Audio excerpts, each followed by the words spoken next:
kids, how are you? I hope you're doing well.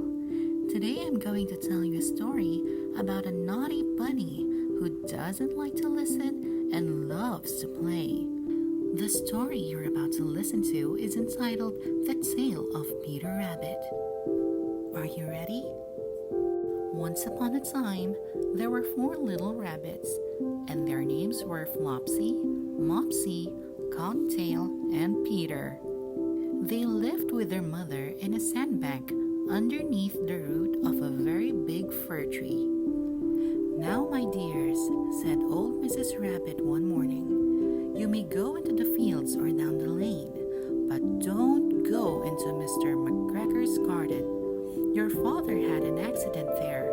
He was put in a pie by Mrs. McGregor. Now run along and don't get into mischief. I am going out." Then old Mrs. Rabbit took a basket and her umbrella and went through the wood to the baker's. She bought a loaf of brown bread and 5 currant buns. Flopsy, Mopsy, and Cottontail, who were good little bunnies, went down the lane to gather blackberries. But Peter, who was very naughty, ran straight away to Mr. McGregor's garden and squeezed under the gate. First, he ate some lettuces and some French beans, and then he ate some radishes. And then, feeling rather sick, he went to look for some parsley. But round the end of a cucumber frame, whom should he meet but Mr. McGregor? Mr. McGregor was on his hands and knees, planting out young cabbages, but he jumped up and ran after Peter, waving a rake and calling out, "Stop, thief!" Peter was most dreadfully frightened. He rushed all over the garden, for he had forgotten the way back to the gate. He lost one of his shoes among the cabbages and the other shoe amongst the potatoes. After losing them, he ran on 4 legs and went faster, so I think he might have got away altogether if he had not unfortunately run into a gooseberry net and got caught by the large buttons on his jacket. It was a blue jacket with brass buttons, quite new. Peter gave himself up for lost and shed big tears, but his sobs were overheard by some friendly sparrows who flew to him in great excitement and implored him to exert himself.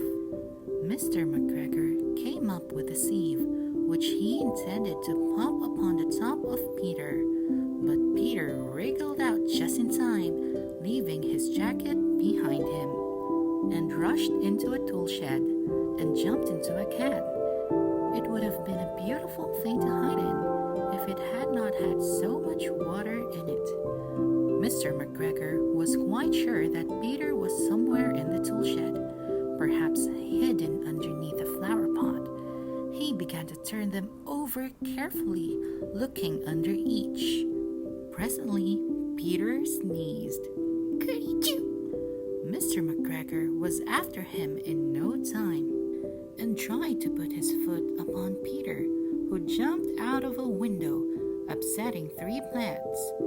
The window was too small for Mr. McGregor, and he was tired of running after Peter. He went back to his work. Peter sat down to rest. He was out of breath and trembling with fright, and he had not the least idea which way to go. Also, he was very damp with sitting in that can. After a time, he began to wander about, going libbity-libbity, not very fast, and looking all around. He found a door in the wall, but it was locked, and there was no room for a fat little rabbit to squeeze underneath. An old mouse was running in and out over the stone doorstep, carrying peas and beans to her family in the wood. Peter asked her the way to the gate, but she had such a large pea in her mouth that she could not answer. She only shook her head at him. Peter began to cry. Then he tried to find his way straight across the garden, but he became more and more puzzled. Presently, he came to a pond where Mr. McGregor filled his water cans.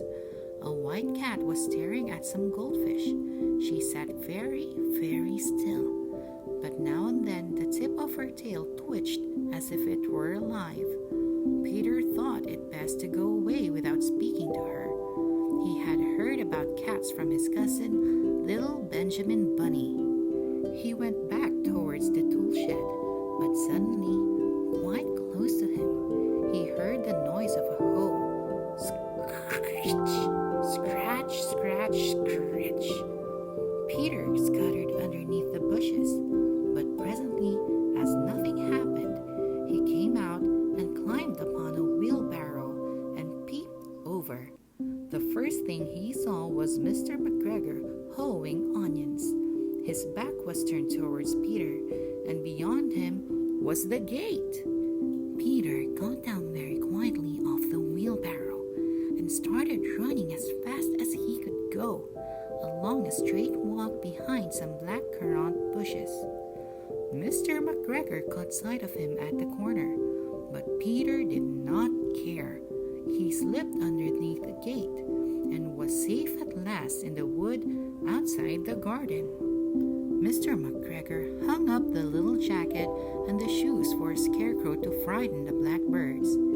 Peter never stopped running or looked behind him till he got home to the big fir tree.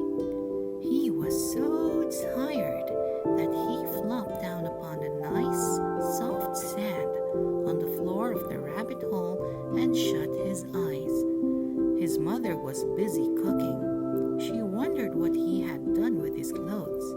It was the second little jacket and pair of shoes that Peter had lost in a fortnight. I am sorry to say that Peter was not very well during the evening.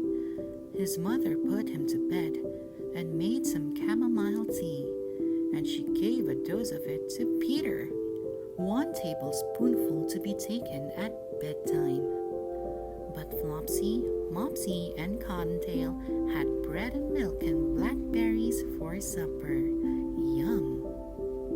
The end. The Tale of Peter